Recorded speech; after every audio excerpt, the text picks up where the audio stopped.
Everyone good morning.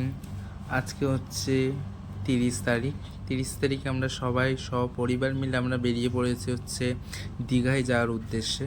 এই যে এখন যাচ্ছি বালি ব্রিজের ওপর দিয়ে, আর এখানে সামনেই দক্ষিণেশ্বর, এই পাশটা আর এই পাশটা গঙ্গা। তো আমরা এখান দিয়ে গাড়িতে করে নেমে গেছি হচ্ছে শেরে বেঙ্গল। তো এখানে আমরা হচ্ছে ব্রেকফাস্ট করব। তো এই যে দেখাচ্ছিলাম সবাই নেমে গেছি। এই যে ব্ল্যাক কালার গাড়িটায় দিদিরা এসেছে, আর যে হোয়াইট কালার গাড়িটায় আমরা এসেছি। তারপর হচ্ছে শেরে পাঞ্জাবে ঢুকে এখানে দোল্লা ছিল, সবাই একটু দোল্লা চড়লাম। দোল্লা টোল্লা চড়ে আমরা ওপরে ব্রেকফাস্টের জন্য চলে গেলাম।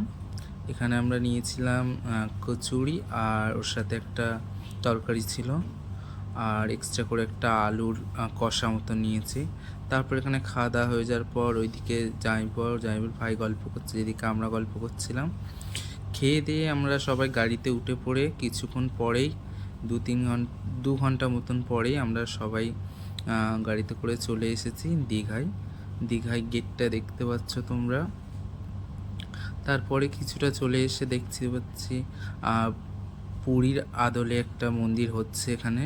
এটা এর আগেও আমি যখন 1-1.5 মাস আগে এসেছিলাম তখনও দেখেছিলাম, বাট এখনও কমপ্লিট হয়নি। এটা হলে খুব ভালো হবে, যারা সবসময় দূরে যেতে পারে না এখানে টুক করে এসে পুজো দিয়ে দিতে পারবে। তারপর হচ্ছে এখানে হচ্ছে যে জাহাজ বাড়িটা, যে হোটেলটা। তারপরেই আমরা চলে আসলাম হচ্ছে দ্য কিউ প্যারাডাইস। আমাদের যে হোটেলটা খুবই সুন্দর, এটা একটা সুইমিং পুলওয়ালা হোটেল।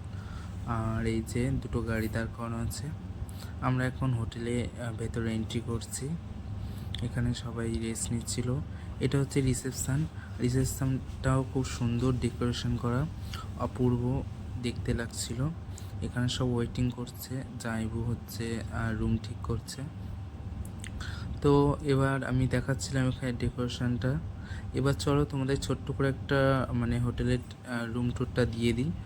তো সবার প্রথমে এখানে খুব সুন্দর একটা বেডশিট আছে। এখানে একটা টেলিফোন আছে, যেটা রিসেপশানে যোগাযোগ করার জন্যে।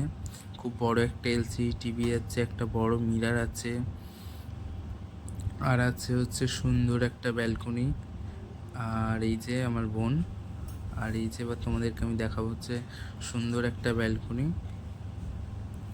ব্যালকনি দিয়েও খুব সুন্দর একটা ভিউ পাওয়া যায়।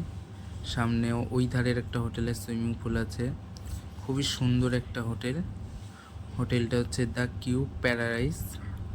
তো আমি ব্যালকনি দিয়ে এখন ভেতরে ঢুকছি। এখানে মা, বোন, এখানে দেখাচ্ছিলাম পুরো ছোট করে একটা তোমাদেরকে রুম টুরটা। এখানে দিয়েছে একটা আলমারি জামা কাপড় রাখার জন্যে, বেশ বড়, 2-3 জনের জামা কাপড় এনাফ থেকে যাবে।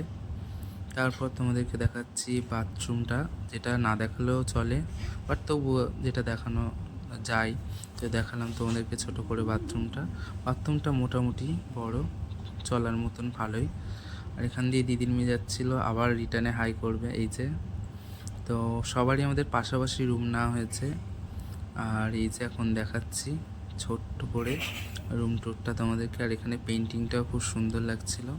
আর এই যে সুইমিং পুল, একটু পরে আমরা এখানে সবাই স্নান করব। তো আজকের জন্য এই ভিডিওটা এইটুকুনি। আর দীঘার ব্লগ আসতে থাকবে আমার পেজে, অবশ্যই থাকো। আজকের জন্য টাটা।